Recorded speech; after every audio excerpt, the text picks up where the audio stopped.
नामांकन प्रक्रिया का दूसरा दिन है और सचिन पायलट भी आज ही नामांकन दाखिल करेंगे। जयपुर से टोंक के लिए रवाना हो रहे हैं सचिन पायलट और टोंक में महादेव मंदिर से पायलट पहले रोड शो निकालेंगे। ये वही भूतेश्वर महादेव मंदिर है जहां से पिछली बार भी यानी 2018 के समय पर भी मंदिर से पायलट ने रोड शो निकाला था। ये रोड शो उनके लिए लकी साबित हुआ था पिछली बार भी, इस बार भी हो सकता है। पर्चा दाखिल करने के लिए सचिन पायलट जयपुर से रवाना हो रहे हैं और मेरे सहयोगी शशि मोहन मेरे साथ जुड़े हुए हैं। सीधे मैं उनका रुख कर लेता हूं। शशि मोहन, सचिन पायलट जयपुर से रवाना हो गए हैं और पिछली बार भी भूतेश्वर महादेव मंदिर से रोड शो निकाला था, लकी साबित हुआ था। इस बार फिर से अपना लक फैक्टर जो है वो आजमा रहे हैं। चौगड़िया निकलवाया है, मुहूर्त सही निकलवाया है, दिन सही चुना है और उसके बाद ही वो जा रहे हैं। शशि मोहन। हार्दिक, दरअसल तकरीबन 1 घंटा लगेगा सचिन पायलट को यहाँ पहुँचने में। रास्ते में स्वागत के 2-3 पॉइंट हैं जो निवाई के बाद से शुरू होते हैं। निवाई में पहला पॉइंट है और सचिन पायलट पिछली बार भी यहीं से अब शुरू करके अपना नामांकन दाखिल करने पहुंचे थे। बड़ा कुआं पहुंचेंगे, नगर परिषद दफ्तर पहुंचेंगे, 5 बत्ती, सुभाष चौक, घंटाघर, अंबेडकर चौराहा और अलग अलग जगह होते हुए सचिन पायलट तकरीबन 10 पॉइंट रास्ते में आएंगे और एक मार्च के रूप में, रोड शो के रूप में चलेंगे। सचिन पायलट यहाँ पहुँचेंगे, अपने लोगों को संबोधित करेंगे और उसके बाद में जो रोड शो होगा उसमें सचिन पायलट खुली गाड़ी में सवार होंगे, साथ में लोग चलेंगे। पिछली बार 54,000 के अंतर से सचिन पायलट की जीत हुई थी। हालांकि अभी तक बीजेपी ने प्रत्याशी घोषित नहीं किया है, लेकिन पायलट के समर्थकों में उत्साह है और वो इस बार भी जीत का दावा कर रहे हैं। लेकिन स्थानीय समीकरण किस तरीके से बनते बिगड़ते हैं ये भविष्य के गर्म है। हमारे साथ में सहयोगी पुरुषोत्तम जोशी है, उनसे बात करते हैं। पुरुषोत्तम, किस तरीके से सचिन पायलट को लेकर के लोगों में रेस्पॉन्स है और बीजेपी के प्रत्याशी के घोषणा से पहले सचिन पायलट नॉमिनेशन दाखिल कर रहे हैं, इसको किस रूप में लोग देख रहे हैं? देखिए, बिल्कुल जिस तरह से सचिन पायलट को पिछली बार देखा गया था कि यहाँ से सीएम बनेंगे और उसके बाद लोगों ने बड़ा एक वन वे होकर वो वोट दिया था। और खासकर सबसे बड़ी सची इस मंदिर की बात करते हैं। ये जो मंदिर परिसर है, इस मंदिर परिसर में भगवान महादेव का मंदिर है जिसको मनसापूर्ण महादेव कहा जाता है। लोगों की मान्यता और अवधारणा ये है कि यहाँ पर पूजा अर्चना करने के बाद जो मनौतियाँ मानी जाती है वो पूरी होती है और इसी के चलते पिछली बार भी यहीं से सचिन पायलट ने नामांकन दाखिल किया और आज एक बार फिर से यही नामांकन दाखिल किया। भूतेश्वर महादेव भी है इस जगह का नाम? भूतेश्वर महादेव है, लेकिन उसके साथ मनसापूर्ण जुड़ा हुआ है, तो ये एक बड़ा प्लस पॉइंट। और उसके सामने गुजर छात्रावास है जहाँ पर स्वर्गीय राजेश पायलट की यहाँ प्रतिमा है, तो यहाँ पर भी सचिन पायलट माल्यार्पण करेंगे। और लगातार जिस तरीके से हमने ग्राउंड रिपोर्ट जिस तरह से की, लगातार लोगों का जो रिस्पॉन्स आ रहा है वो कहीं ना कहीं इस बार दिख रहा है कि बीजेपी को एक तो अब तक 3 लिस्ट जारी कर चुकी है और एक प्रत्याशी टोंक में नहीं मिल पा रहा है या उस पर गहन मंथन चल रहा है और उस मंथन में से कोई घी अभी तक नहीं निकल पा रहा, अमृत नहीं निकल पा रहा, तो उसको लेकर भी एक बड़ी चर्चा यहाँ टोंक जिले में है। और अब आज जिस तरह से सचिन पायलट नॉमिनेशन करेंगे, जिस तरह से जानकारी सामने आई कि सचिन पायलट ने एक बड़े सियासी पंडित से अपना मुहूर्त निकलवा रहा है, बताया ये जा रहा है कि 1 से 2 बजे के बीच वो अपना नॉमिनेशन आज दाखिल करेंगे। पिछली बार की घटना से सबक लेते हुए? जी बिल्कुल, पिछली बार जिस तरह से उनके साथ जो घटना घटी और एक टोंक जिले को एक बड़ी मायूसी से राहत मिली कि अगर मायूस हो जाते, अगर 5 मिनट और सचिन पायलट लेट हो जाते, जस्ट 5 मिनट पहले सचिन पायलट निर्वाचन कार्यालय के अंदर घुसे थे और उसी के बाद उनका नॉमिनेशन दाखिल हो पाया था, वरना अगर चर्चा आई थी कि 5 मिनट और लेट होते। तो यहाँ गुर्जर छात्रावास का जिक्र किया, क्या सचिन पायलट को सिर्फ गुर्जर छात्रावास से जोड़ करके देखा जाए, क्या सिर्फ मनसापूर्ण महादेव मंदिर से जोड़ करके देखा जाए, या दूसरी जातियों के धर्मों के लोग भी सोशल इंजीनियरिंग के इस ताने बाने में सचिन पायलट के साथ फिट बैठते हैं? जी देखिए, बिल्कुल यहाँ अगर आप जहाँ तक भी नज़र दौड़ाएंगे आपको यहाँ गुजर नज़र आएंगे, यहाँ आपको माइनॉरिटी नज़र आएगी, यहाँ पे एससी वर्ग के लोग नज़र आएंगे, यहाँ माली समाज के लोग नज़र आएंगे, तमाम जो यहाँ का मार्शल वोट बैंक है। उसके अलावा जो छोटे समूह के जो जातियाँ हैं, ब्राह्मण की बात करें, जैन की बात करें या तमाम दूसरे समूहों की बात करें, उस समाज के लोग भी जो कांग्रेस समर्थित लोग हैं या जो पायलट से समर्थित लोग हैं वो लोग भी यहाँ नज़र आएंगे। सोशल इंजीनियरिंग के ताने बाने में है लगातार कोशिश ये की जा रही थी, क्योंकि जब तक सचिन पायलट का नाम यहाँ से घोषणा नहीं हुई थी, उससे पहले से सचिन पायलट लगातार जहाँ सभाएं की या ग्रामीण जनसंपर्क किया, वहाँ सचिन पायलट ने ये बात अपने मुंह से रखी कि वो अगली बार भी यहाँ से चुनाव लड़ेंगे। इस तरह के उन्होंने संकेत दिया, तब से ही सोशल इंजीनियरिंग पर विशेष फोकस रखा गया। वो देखिए, यहाँ पर लोग पहुँचे हैं, अलग अलग नेता पहुँचे हैं, विधायक भी पहुँचे हैं। हमारे साथ में खिलाड़ी लाल जी हैं, उनसे बातचीत करते हैं। खिलाड़ी जी, आप यहाँ पायलट साहब के समर्थन में आए हैं, क्या उम्मीद है, कितनी भीड़ ला रहे हैं?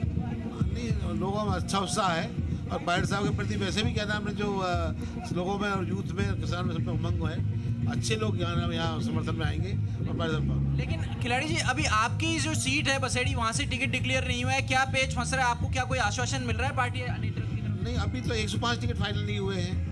मेरी सीट पे ही नहीं, 105 टिकटों का अभी कांग्रेस में होना तय है और सीसी आज शायद 4 बजे वापस होगी। इसके बाद कुछ फैसला होगा जो लिस्ट आएगी। आपको पार्टी आलाकमान ने कोई निर्देश दिए टिकट मिलने के, नॉमिनेशन की तैयारी के या कुछ और? नहीं, ऐसा तो किसी को मेरे ख्याल से अभी देने की जरूरत नहीं होती, क्योंकि अब आज तो स्टार्ट हुई है कल से ही। अब टाइम है, अभी 6 तारीख लास्ट डेट है। निश्चित रूप से जो वक्त करते वो सब चीज़ें सामने आ जाएंगी। ये जो देरी हो रही है, क्या इससे कोई नुकसान होता है या नहीं होता कैंडिडेट को? ये तो हमेशा से पहली बार नहीं हो रहा, हमेशा से होता है। कांग्रेस में तो लास्ट डेट तक क्या नाम है टिकटें तय होती है। अभी तो चौथी लिस्ट आनी है और निश्चित रूप से 2 लिस्ट और भी मतलब है ना जो टुकड़ों में बटेगी, तो ये नियम रहा है कि लास्ट तक खिंचते जाते हैं। लेकिन शशि मोहन इन्होंने जो अभी बात कही वो बात हर बार फॉलो नहीं होती है। कांग्रेस जब सत्ता में होती है अगले चुनावों में कभी तभी वो ऐसा करती है कि अलग अलग पार्ट्स में सूची जारी करे, अंतिम दौर तक सूची जारी करे। 2013 में उन्होंने ऐसा नहीं किया था। 2018 में जब वो आप देखिए कि जब विपक्ष में रहते हैं और उसके बाद चुनाव आते हैं तब तो वो बीजेपी की तरह धड़ल्ले से जारी कर देते हैं अपनी सूची, लेकिन जब सत्ता में रहते हैं तब सोच समझकर और फूंक फूंक कर कदम रखते हैं। खैर, मैं वापस दीपक का रुख कर लेता हूं। दीपक मेरे साथ लगातार जुड़े हुए हैं। दीपक, आपने देखा कि सचिन पायलट का जब जिक्र हो रहा था तो बता रहे थे शशि मोहन और पुरुषोत्तम की 5 मिनट की देरी अगर और हो जाती तो शायद वो अपना नामांकन दाखिल न कर पाते। लीनियंसी को लेकर मेरा सवाल है कि कितनी लीनियंसी वहां पर बरती जाती है? अगर आप जो रिटर्निंग ऑफिसर हैं उनसे बातचीत कर सकें और ये जानने की कोशिश करें कि आखिर प्रत्याशियों को कितनी ढील दी जा सकती है केंद्र पर, क्योंकि 11 से 3 का समय है और अगर कोई थोड़ा भी देरी से आता है तो क्या कोई लीनियंसी वहां पर बरती जाती है? देखिए, कैंडिडेट यदि देखिए मतदान और नामांकन, यदि आप परिसर में 5 बजे पहले, यानी अब तो 6 बजे का समय हो चुका है अंतिम मतदान का, तो यदि आप 6 बजे तक परिसर में मतदान केंद्र में घुस गए तो आप वोट डाल के ही बाहर जाएंगे। और यदि आप रिटर्निंग अधिकारी के समक्ष 3 बजे के यानी कि जो समय है और उसके 3 बजे से पहले उनके कक्ष में घुस गए तो आप अपना नामांकन दाखिल करेंगे। ये तस्वीरें पहले के विधानसभा चुनाव, लोकसभा, निकाय और पंचायत चुनाव में देखने को मिली है। देखिए, राजस्थान की 200 विधानसभा सीट है। आज नामांकन का दूसरा दिन है। हालांकि शुभ मुहूर्त, शुभ चौगड़िए, तमाम चीज़ें प्रत्याशी देखते हैं, क्योंकि जो ज्योतिषियों के पास जो पहुंचते हैं तो उनको लगता है कि शायद उनकी चुनावी रण के अंदर अजय होगी और इसी अजय के कारण वो शुभ मुहूर्त और शुभ चौगड़िए देखते हैं। आज पुष्पेंद्र भारद्वाज है, शुभ समय के अंदर शुभ चौगड़िए में अपना नामांकन दाखिल करने सांगानेर जा रहे हैं।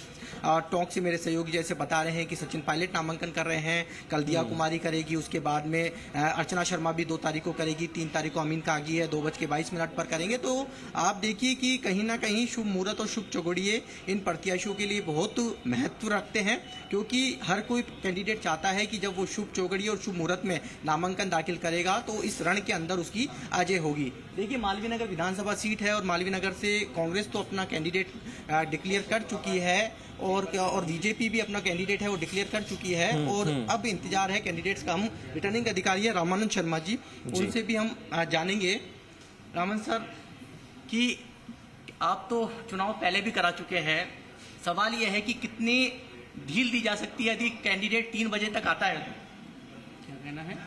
3 बजे से बाद यदि कैंडिडेट आता है, समय के अनुसार ही नामांकन दाखिल करवाए जाएंगे? बिल्कुल, 11 AM to 3 PM अच्छा ओनली। अच्छा, नो इधर नो उधर। अच्छा। और यदि 3 बजे बाद 3:01 होता है तो आप एंट्री? नोट। तो इस बार क्या क्या नया है चुनाव के अंदर? नया तो नामांकन में कैंडिडेट को क्या क्या जांच देना पड़ेगा? नया तो कुछ नहीं, वही जो पूर्व जो प्रोसेस चलता है। ठीक है दीपक, तो आपने जो जानकारी साझा की है उसके मुताबिक यही कि 1 मिनट की भी लीनियंसी बढ़ती नहीं जा रही है। अगर कोई 3:01 पर भी आता है तो उसके लिए समस्या है। दीपक, मैं अब शशि मोहन का रुख कर लेता हूं। शशि मोहन मेरे साथ लगातार जुड़े हुए हैं। शशि मोहन, मैं जिस चीज को टॉस करके आपसे निकला था वो यही बात थी कि कांग्रेस जब सत्ता में होती है तब तो वो अलग अलग पार्ट्स में सूची जारी करती है अगले चुनाव की, लेकिन जब विपक्ष में होती है तो बड़े कॉन्फिडेंस के साथ 2 से 3 चरणों में सारे के सारे उम्मीदवारों यहाँ पर नेता हूँ, बल्कि जयपुर से और दूसरे जिलों से भी कार्यकर्ता नेता यहाँ। शशि मोहन, मैं चाहूंगा कि आप ग्राउंड जीरो पर बने रहें और वहां से जो तस्वीरें लगातार आ रही हैं वो हम तक पहुंचाते रहें। सचिन पायलट को लेकर जिस तरह की फैन फॉलोइंग युवाओं में हम देखते हैं और टोंक के आसपास से दौसा के आसपास उनकी जो फैन फॉलोइंग है वो काफी ज्यादा है। वहां से बहुत लोग यहाँ पर पहुंचे हैं। आप बने रहिएगा वहां पर, आपसे हम डिटेल्स आगे लेंगे। शुक्रिया आप दोनों का, दीपक आपका भी और शशि मोहन आपका भी। तो विधानसभा चुनावों के मद्देनजर सवाई